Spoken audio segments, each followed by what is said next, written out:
Hello Pisces, thank you for joining me for your monthly forecast for July 2019 for the Sun and the Ascendant.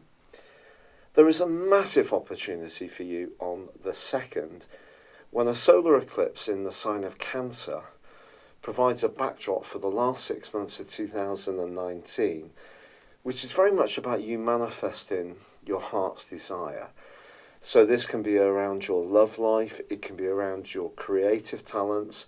If you have have children, it can be around their interactions. It can be around the things that you enjoy socially. It can also be around things that entertain you or where you entertain others. Now Venus, the planet of affection, is also moving into this sector on the 4th.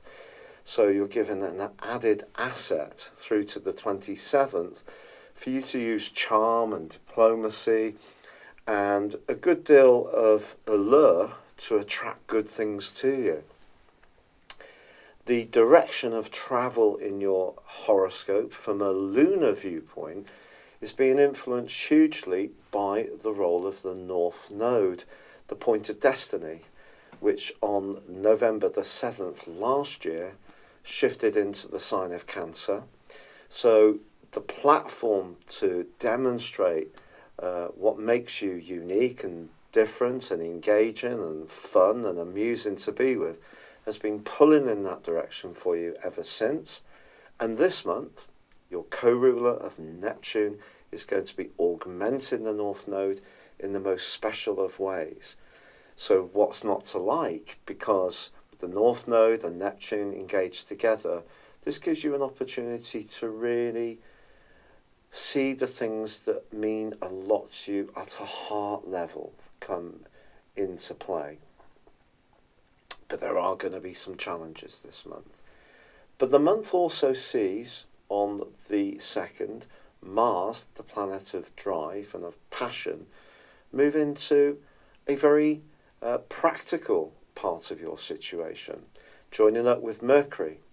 And Mars is going to be in this location through to the middle of August, and this is going to give you a lot more physical vitality. But Mercury does go into a retrograde on the 7th, and then by the 19th inverts back into the sign of Cancer. So the area that you have this opportunity to pull so many good things into your situation is going to be affected through to the end of the month from the 19th by the traditional potential for cross wires, miscommunication. And from the 7th through to the 18th, it could be around appointments that you have to really focus your thinking to make sure that you're using precision to not miss any little detail. So what's not to like? It's all fantastic. But the challenge does come from the role of Saturn and Pluto on the other side of the heavens from this Cancerian energy in a tight alliance. It's not quite a conjunction, it's only a couple of degrees apart. The absolute conjunction happens next year in 2020, but they're close enough to be phenomenally influential. And also the lunar eclipse, which occurs on the 16th of this month, sees the moon alongside Pluto. Now Pluto is about power, it is about transformation, it is about secrets, it can be about the underworld. This is the more traditional view of Pluto. And the moon alongside in your 11th house is about friendships. And Saturn's been here since 2017, December the 20th to be precise. And so it's possible that your friendships may have gone through a bit of a clattering during that period of time, that interim time. Both are in retrograde, of course.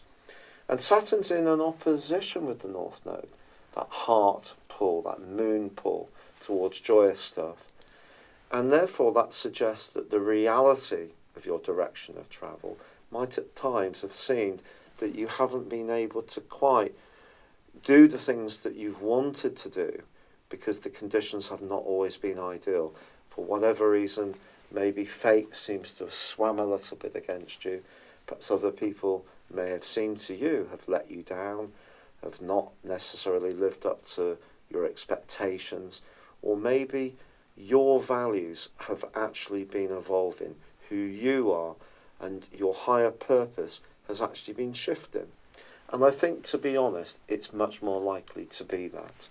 So if there has been separations or breakdowns or alterations, and they're going on right at the very heart of your being, the likelihood is that Saturn combining with Pluto has been a big part of the story, particularly in recent times.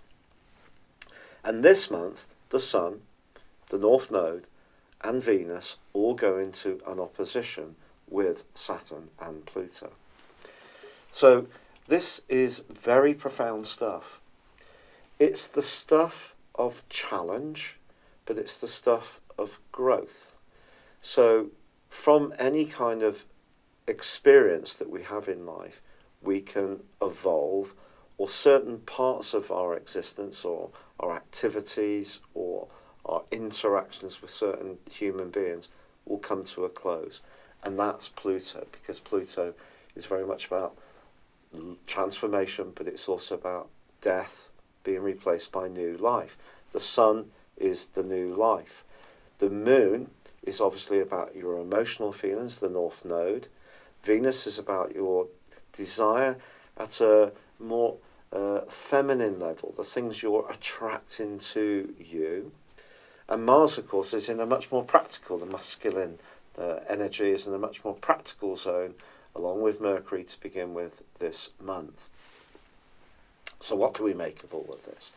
Well, in week 2, the Sun goes opposite to Saturn, and it's possible that you are going to have to make some decisions about your future direction, more informed on the person you've become now than the person you used to be.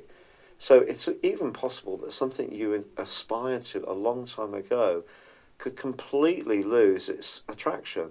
You may have reached that goal or that hope, but now realise that you need to begin again on a new journey. Saturn opposite Sun is big stuff. And then from the 11th through to the 17th, well, it's the time of the turn of the Sun to go opposite Pluto. And some challenge can come your way. For example, in a love relationship, it's possible that one of you wants something different from the future. One of you is strongly attracted to a group of people that the other is profoundly turned off by. It's possible that you've been involved with someone, but you don't want to be friends with them anymore, either at a friendship level or a romantic level. It's quite a do or die kind of set of influences. And then in week 3, Venus goes opposite Saturn. Well, if a relationship has been stumbling, if it really isn't meant to go forwards, it will finish then. And then it goes opposite Pluto, which suggests someone new could come into your life who seems to be the real deal.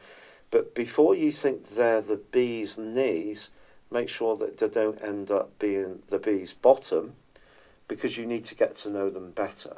And that opportunity to be more practical like that is presented to you by the fact that although your 2 rulers are in a right angle for the first 3 weeks of this month, which can give you high expectations about goals, ambitions, and your status in life, I think once the Sun moves on the 23rd into Leo, although it is going to be squaring up with with Uranus, and Mars is going to be squaring up with Uranus at the heart of this month too, which can create a lot of nervous energy, quite honestly.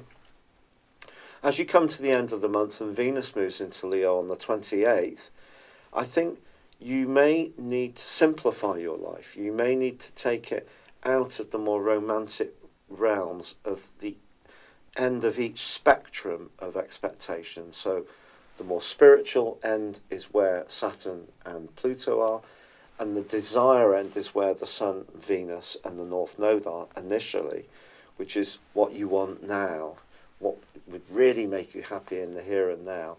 You have to come into the present in a more practical way as the month comes to a close. But there may be some intense discussions to have. There may be some energy which is a bit gritty. You may feel a bit on edge. It may be necessary to cocoon yourself a little bit, to just work on the things that just give you regularity. So the routine of life can actually be very nurturing and supportive to you as the month comes to a close, because it's an opportunity to just do things in a rhythm. If you imagine it like a football player, whether you like football or not, if you get the top player who can beat 6 people to score a goal, and then he loses his confidence, rather than trying to beat any players at all, the best way to restore that confidence is to just do one pass, move, take the ball, make another pass, so you start to build up the confidence again. I think something that has meant an awful lot to you could reach a high point this month, or a point where you may have to dust yourself down and start again. It just does depend on your unique situation. Now, I really hope that for the vast majority of you, for all of you indeed, it is going to be the high point. But the realistic side of life is that for us all, life is a tough old journey at times. And I think because of the role of Saturn, which can be about obstacles, it can be about limitation, it can be about challenges, it can be about tests and restrictions. So your idealism could be pounded this month. And equally, Pluto is about what is going to change, and sometimes changes can come about because other people might be a bit ruthless or not very kind or much more confrontational. It's about the fight, even if about the fight that's not necessarily obvious. So by the end of this month, you may have to come down into a much more grounded, earthy, simplistic type of place where you just go through those routines, you look after yourself more, and then you reconsider what those high hopes will be. The part of the reason that high hopes come about for Pisces people sometimes, Pisces people can often be much more grounded and realistic than a lot of astrologers actually say. And then there's the other end of your spectrum, which does get influenced a lot more by Jupiter and Neptune, which when they're together in a conjunction in a horoscope, I've actually got them in a conjunction in Scorpio, can make people extraordinarily idealistic. And so you can have a very idealistic side, but also you can have a very worldly side where you can actually be almost a bit cynical about people's motives, because your wisdom is an accumulation of all the other 11 zodiac signs which manifest in you. It's the end of the journey of the zodiac, and some Pisces people can be mighty shrewd. So you're not always airy-fairy and reaching for the stars in some ways that some astrologers do say, although there can be an element of you that's like that. And I think whatever you're involved with, whether it's a relationship that may be with a friend that needs to change, or it's an interest that's no longer inspiring you, or a job that's lost its allure, or you're single and you're sick to death of being on your own, but maybe the context of where you were interacting to meet someone new isn't working anymore, there may need to be some kind of shift in the Teutonic plates in your world in terms of your hopes, and then you can reach the ground, and then you can start to work it all out, make sense of it. You're actually letting go of the things that really no longer serve your greater purpose, whether it is friends, whether it is interests, whether it is expectations. You're getting down to the earth, and that's going to be a profoundly positive thing for you. But if you're really lucky, the solar eclipse in the second half of this year is going to bolster your opportunities to manifest your talents, your hopes, as long as you keep one big toe on terra firma. Thank you for having joined me at your monthly horoscope forecast. I do hope you enjoyed it. If you'd like to know more about what's going on in your situation, go on a journey of discovery beyond your zodiac sign by embracing your personal astrology. This is based on your time, date and place of birth. And if you no longer live in the same location where you were born, in terms of your forecasting, I can relocate you to where you are living now. Not a lot of services like this offer that particular feature. But equally, I use a form of forecasting called directions. This is where we take your personal horoscope when you were born, your natal chart, and advance it for roughly 1 degree for every year of your life. These are particularly impactful. The influence that they have on your natal positions, but also on moving planets that they impact upon now, the transits, really are very powerful. To find out about this, and also if you buy a character analysis and a forecast at the same time, I will give you a 30% discount. Please see the link beneath this video. This is an opportunity to understand some of the more trying patterns that have kept occurring in your life, but also to overcome them, but also embrace the positive opportunities you have to grow and to make the most of your innate talent and skills. And there will be information that can really take your breath away. It's so much more powerful than just your sun sign. Thank you.